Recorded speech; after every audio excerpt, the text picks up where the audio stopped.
अब धेरै दिन भइसक्यो हाम्रो नेपालको प्रधानमन्त्रीज्यूले जुन भन्सार कर लगाइसकेछ। धेरै दिन भइसक्यो। हालसम्मको खबर तपाईलाई म लिएर आउँछु।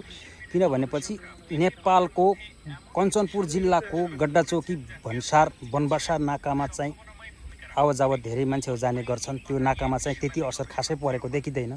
त्यहाँदेखि तपाईको कैलेली जिल्लाको नाका जुन बनगाउँ बजार छ, त्यहाँ बजारमा पनि असर परेकै छ, तर त्यति चाहिँ धेरै चाहिँ छैन भारतको बजारमा।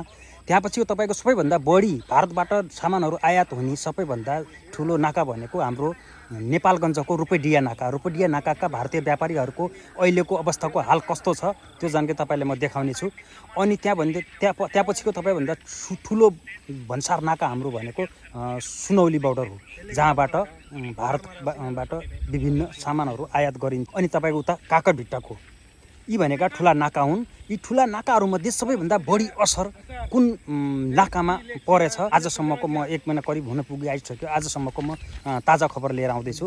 अब तपाईलाई यो हेर्नुहोस् एकैछिन। यो तपाई नेपालगञ्ज रुपेडिया नाकामा व्यापारीहरू अब के भन्छन्, पसलै बन्द गर्ने कि अब पसल छोडिदिने कि यहाँबाट उठ्ने कि के भन्छन्। हालको ताजा खबर यो सुनौँ त। जितना भी आता है सब नेपाली, अभी तो सब बंद हो गया, कोई आ नहीं रहा उधर से। हाँ, ये तो बहुत बेकार हो गया है, जो कोई आ ही नहीं रहा उधर से। और ये तो हमको लग रहा है कि नेपाल और इंडिया को सरकार को किसी का नज़र लग गया है। कोई 100 रुपये से ऊपर ले जा नहीं पा रहा है सामान। हाँ, लोग परेशान है। यहाँ आते थे लोग ले जाते थे। यहाँ देखिए अभी जो हम लोग 10 रुपये किलो आलू बेच रहे थे और वहाँ बिक रहा है जो 40 रुपये किलो। तो लोग प्रॉपर के लोग थे जो लोकल के, वो सस्ते की वजह से आते थे इधर, ले जाते थे। उनका भी फायदा था और हम लोग भी बेचते थे, हम लोगों का भी फायदा था। ऐसी हालत रहेगी दुकान बंद करना पड़ेगा। क्या कर सकते हम लोग। हाँ, पहले तो बहुत बढ़िया था व्यापार, अभी 1 हफ्ते से बहुत अच्छा पहले था। इसके पहले जिससे बिगड़ गया इसमें। भनेपछि अब बालेन सरकारले यो निर्णय फिर्ता लिनु हुँदैन।